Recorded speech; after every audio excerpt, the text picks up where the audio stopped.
Weeping angels in Minecraft? Well, not exactly. I'm going to show you everything you need to know about the Creaking. The Creaking is a mob that spawns in the Pale Garden if there is a pale oak tree with a creaking heart nearby. Now, how do you tell if there's a creaking heart nearby? Well, you just hit one of these, and, well, there's one in here. You see, if we take a look, that is the creaking heart. That is basically the spawner for the Creaking. When the creaking heart is active, that means that these guys are invulnerable. Doesn't matter how much damage you do to them, well, they don't take any damage, as you can see. A Creaking will spawn within 16 blocks of a creaking heart, horizontally or 8 vertically.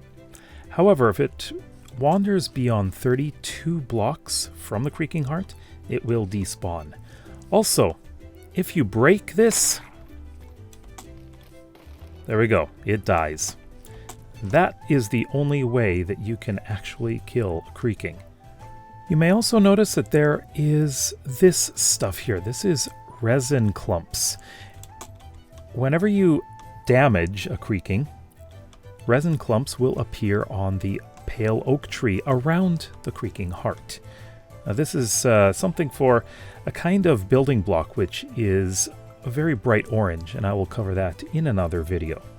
When daytime comes, this is what happens. They all despawn.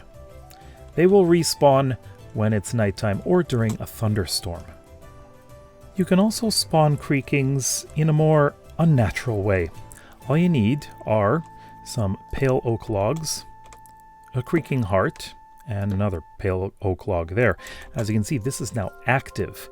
You can also place it horizontally, and it'll do exactly the same thing.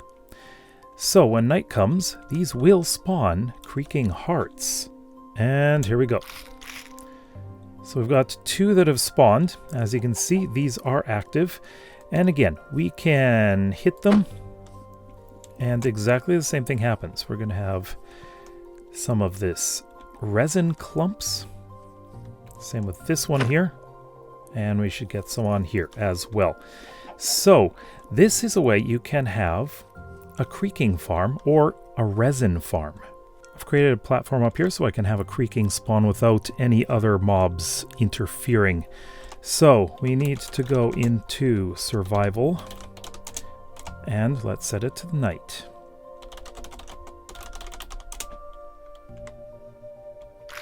And there we are. So I'm looking at it. It's not active yet. It takes a little bit of time until it's actually going to be moving. It is actually frozen because I'm staring at it. Now if I look away, there it goes. It walks towards me. If I try to hit it, of course we get that happening. Now if I look away again, oh, it turned. Look away again. Now it hit me. So if I run, it's gonna chase me. But if I keep it in my field of view, it will not attack me. Turn around, and see, it keeps trying to hit me. The attack damage is actually not a lot. In easy and normal mode, it'll give you 1 or 1.5 hearts of damage, depends on if you're on Bedrock or Java, so it's higher on Java. In hard mode, it gives you 1.5 hearts for Bedrock and 2 hearts for Java. But I'm wearing netherite. This thing can't do anything to me. It can hit me as much as it wants. No damage at all.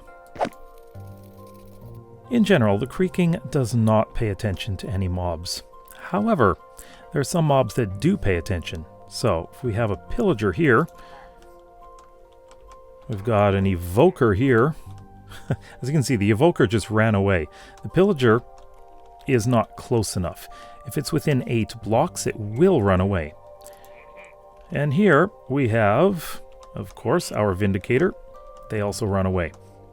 Now I'm going to put a Ravager here.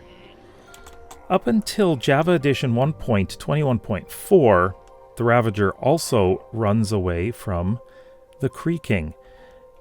Now they are kind of... yeah, there we go. He ran away.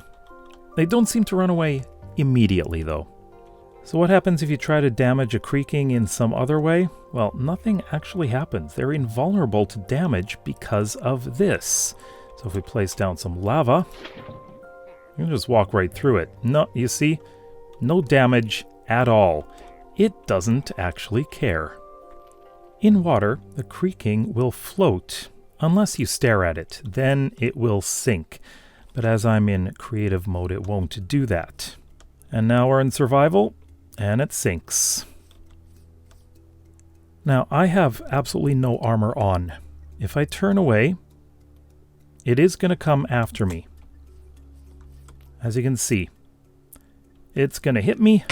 There we go, I got damage. But I don't have any weapons. It is dead. You see, when you spawn a Creaking with a spawn egg, which you can only obtain in creative, what will happen is it will behave like pretty much any hostile, or in this case, it's kind of passive at the moment. If you look away, it'll be hostile. If you stare at it, it'll just be frozen. But it can take damage from anything. The amount of damage that it can take is ridiculously low. Only half a heart. So if I hit it, it is dead, easily. Normally a Creaking won't stay alive in the daytime. This one isn't even linked to a Creaking heart. But when it is spawned with a spawn egg, it will stay alive during the daytime. It can also be pushed through a portal. Normally, they can't go through a portal. But, as you can see, this one did. And here it is. This is the only way you can get a Creaking into the Nether. But again, this is not available in survival mode. Another thing is that Creakings have an effect on redstone, especially when a comparator is attached to a Creaking heart. So let's see what happens. As you can see, these are lit up. Now, the Creaking that is connected to this one, the farther away it walks from the Creaking heart, the lower the signal will be. So it'll go all the way down to here if it keeps moving away. If it moves closer, then the signal gets stronger. I have a feeling this is the one. Yes, it is. So as it moves away, the signal will get weaker. So what would you do with the Creaking? Let me know in the comments below. Check out the video on the left to learn more about the Creaking heart. We'll see you next time. Bye-bye.